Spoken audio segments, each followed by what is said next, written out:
Hey everyone, welcome back to this Grow 90 courseX program. So in this video, I'll give you more important concept of Python. In the last video, I have explained you basics of Python in an interactive Python console or Jupyter. But in this video, I'll explain you the important concept in a Python IDE. Alright. So I'll be using a script for this video. What is a script is basically a file where you write the entire code and then you run it at once instead of running one line at a time. You run entire file at once. So in order to run this script, you can use, and in order to create this script, you can use different IDs, or you can use any text editors, like any text editors you have. But I'm using PyCharm because PyCharm is a great IDE and it is supported by IntelliJ. So I love IntelliJ's IDE, so that's why I'm using PyCharm. You can install the open source version of PyCharm by going into PyCharm's official website. Okay, once you are into PyCharm, you can create new file. How to create new file? You just have to right click on the project, create a new project. After that, after creating a new project, you can create new file. Okay, and then you can name the file as something your file name .py. Okay, .py is the extension used for Python script, and whenever you pass in this .py file to the Python, it will understand that this is a Python file and it will run that. Okay, so yeah, without any further ado, let's get into the important concept of Python. Okay, so the first thing is Python is a very heavy language. Okay, why is it heavy? Because it uses interpreter rather than compiler. Okay, what is an interpreter and a compiler? Compiler is basically, it compiles the entire code at once, okay, and translates into some other machine language. But an interpreter is basically, it interprets one line at a time.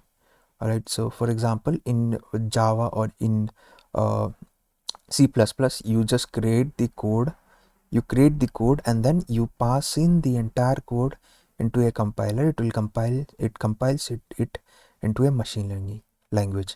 But for in this case, the interpreter interprets line at a line, one line at a time. So it doesn't matter if you are writing the next line or not.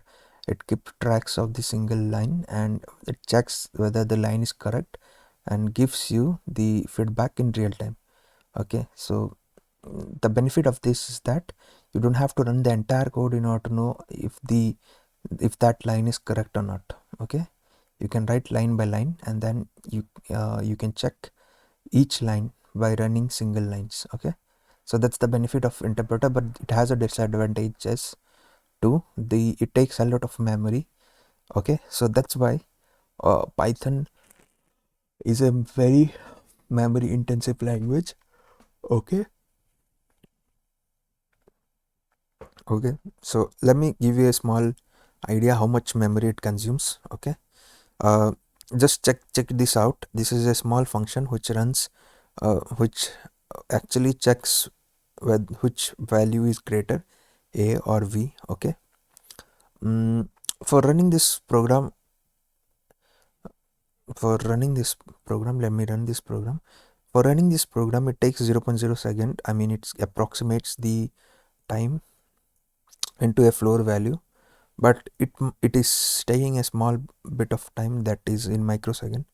So it's not showing you the microseconds. All right, but yeah, it's approximately 0 second. It is taking 0 second, and the memory used for this is 13 MB. You can understand that for doing a simple so yeah, for just, I mean, comparing a simple two values, okay, you are using 13 MB. That's a huge amount of memory, right? So that's why you can see that Python is a really very memory intensive. Okay, how I have run this program, it's very easy. I have used psutil and time, okay, in order to check how much resources and how much time was used. Okay, I'll share you the code later on. All right, and now, so in order to save the memory, python came out with an intelligent solution, that is reference counting. Okay, there are many other they have used many other techniques in order to save memory. One of them is reference counting. What is the meaning of that? Every variable has a id. Okay, you know pointers and all, right? So similarly, a Python variable has an id. Okay, and for same variable, that is, if you're having, so if you are using pointers or something in C++, you'll have this reference locations IDs, right? So similarly in Python, so you can get these IDs by using this function id. Okay, what it gives you is it gives you the unique id for that variable. Okay, so you can see whenever the variable is same, that is, for both of this x and y, it is giving you the same id. Okay, that's a smart way, right? You are not creating two location for same type of variable. Okay, that's how you are saving memory. So similarly, Python is using many other techniques in order to optimize their memory usage. Okay, so yeah, that's all about memory usage of Python. Now we'll come to the slicing part. Okay, so there are other things I'll explain you. For example, I'll explain you about yeah, these are the data types that you can use in Python. One of them is string. Okay, second one is integer. You don't have to explicitly tell the Python that this is a string or this is an integer. You just give it a variable name, it will automatically identify whether it is a string or integer. And every variable is basically a class in Python. Alright, so whatever the variable it is a class. Okay, so here I have defined string. You can define it similar way. Okay, and if you use type, it gives you what is the type of that variable. Okay, so that's why I'm using type. Now I'll run it. You will see that I have defined string and it gives me type string. Now after that I have defined integer and then float. For float I have used dot. Okay, that actually represent that this is a float and this is an integer. So yeah, it gives me float. And then complex, you can use complex numbers. Okay, just don't get carried away by these names. These are just simple names. Okay, you can put any other name, it doesn't matter. Okay, so that's how you define complex numbers. And then you have list. These are lists. In other word, you can name as array object. Okay, or objects array, whatever it is. So list means that. Okay, and then you have tuple. As the tuple is basically it's a kind of list only, but that in list the arrangement is not is the arrangement of list doesn't matters. Okay, but in tuple the arrangement matters. Okay, so that is a tuple. And then you can also define boolean. All right, these are the data types of Python. Now yeah, these are the operators. You might already be known to this. Okay, now we'll go to the next.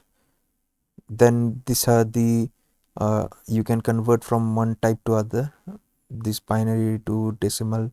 How to convert that, you can check it out. These are basically the inbuilt mathematical functions. You have the sum, which sums all the three element of a list of an array. Okay, and you have absolute, it gives you the absolute value. And also you have power, which gives you 3 power 2.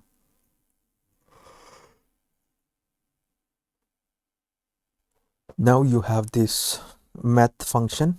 This is a module. Okay, how to import a module, it's very simple. You have to write import and then write the module name. That's how you import libraries. Okay, so Python doesn't has all the functions that are there existing for okay, it doesn't has by default. You have to import those libraries or install those libraries from internet. Okay, so that's how you import math. Math has many functions like math.py gives you the pi value, math.e gives you the e value, math.infinity gives you the infinity value. Okay, let me run this. Okay, so here is it. Okay, so this is giving me GCD, greatest common divisor. Okay, it gives me power 5 power 5. Okay, and then it gives me square root and sine. There are many other functions. You can refer to the reference of math module. All right, now basically this is approximation using while loop.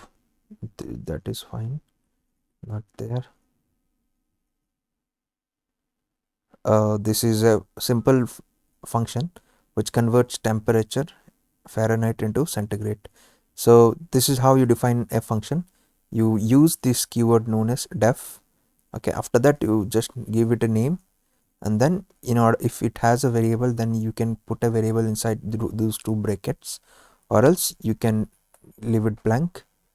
Okay, for me I have temp as a variable, then I have returned temp minus 32 into 5 divided by 9.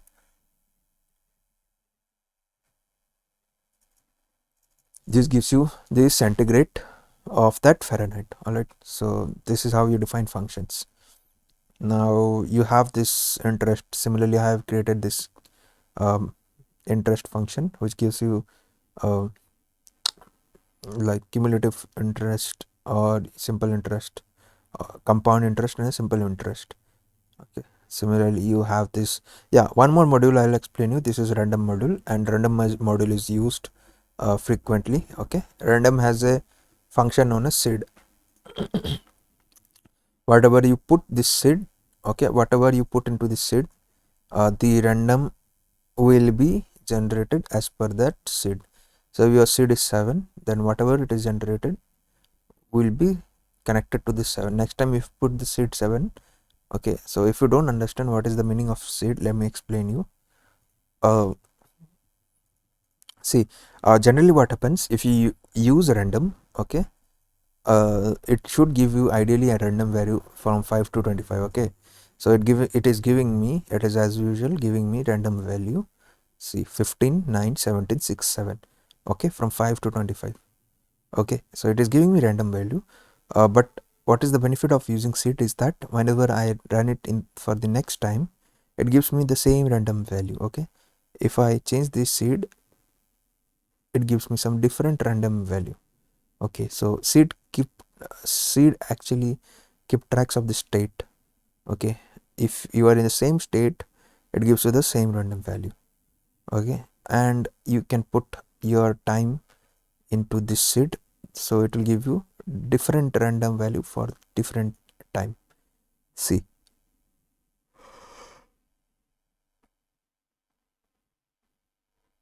that's the meaning of seed, and this is the function for finding out the random value in between these two numbers. Okay, so yeah, so this is all about random. Now the last part is list. Okay, how do you slice a list? So this is very important because it will be useful throughout your data science uh, career, because you have to use this in order to handle or pre-process your data. All right, so you have to understand it properly. So let's consider you have a list of 10 elements, 1 to 10. Okay, and you initiate 3 values: start, that is 0, stop, that is 9, and step, that is 2. Okay, now this list, basically in order to access any element of a list, you just use this square brackets and then put the index value. Okay, and it will give you the value. All right, but in this thing you can actually slice the entire list using this notation. This is a colon notation. Okay, so I have written the notation down. Okay, this is how you use slice. You put start, you put stop, you put step. Okay, start is basically from where you want to start the element. If I put 0, it will start here, it will stop in 0, 1, 2, 3, 4, 5, 7, 8, 9. So it will stop 9. And step means how many value you want to skip. Okay, let me run that. Okay, so you can see that last one. Oh, all right.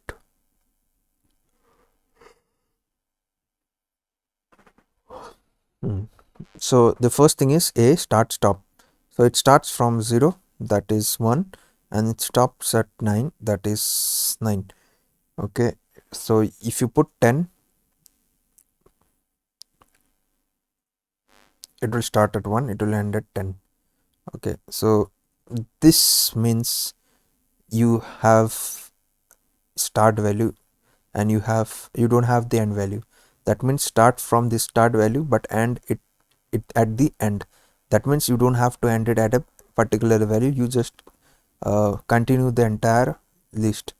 So it starts from 1 and it goes till end. So for example, if I put start 2, so here you can see that starts from second index, that is 3, and that it's end at the last element, that is 10. Okay, similarly you have the stop, for example I'll put 8. Okay, so basically it goes till 8. Okay, all right, so this is how you do it. Now this means all the entire array. So this means entire array. Okay,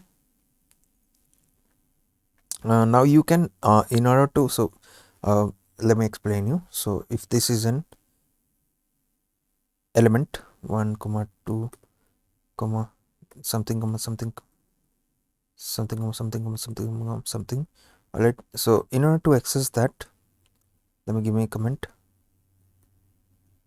This is known as 0, this is known as 1 2 3 4 5, all right, so this is what the indexes are. But for Python, -6,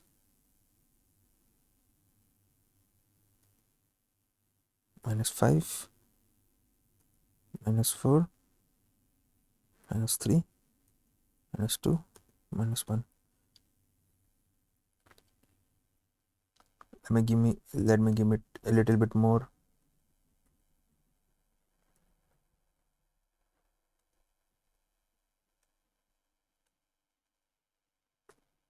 Okay,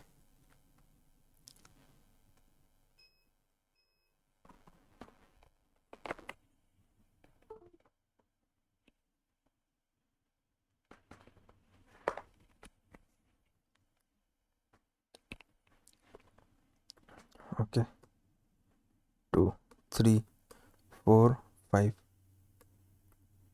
-1, -2,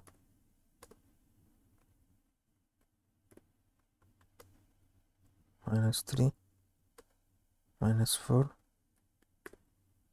-5, -6. So these are the indexes.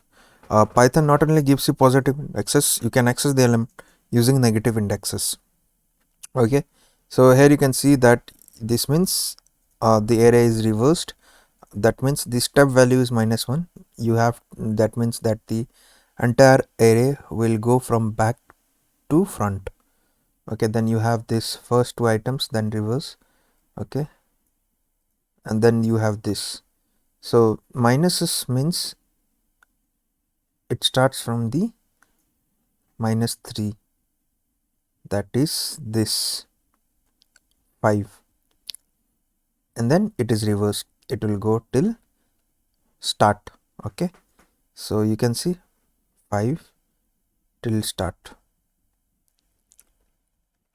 Okay, so that is -3 is 8 till start, that is 1. Okay, that's the meaning of this minus symbol. So the benefit of Python is that you can use negative indexes, you can use this slicing, and this slicing will be used uh, very heavily in your data science career. So understand it properly. I'll share you this code, and also I'll explain you more about list in the next classes. All right, till then, bye.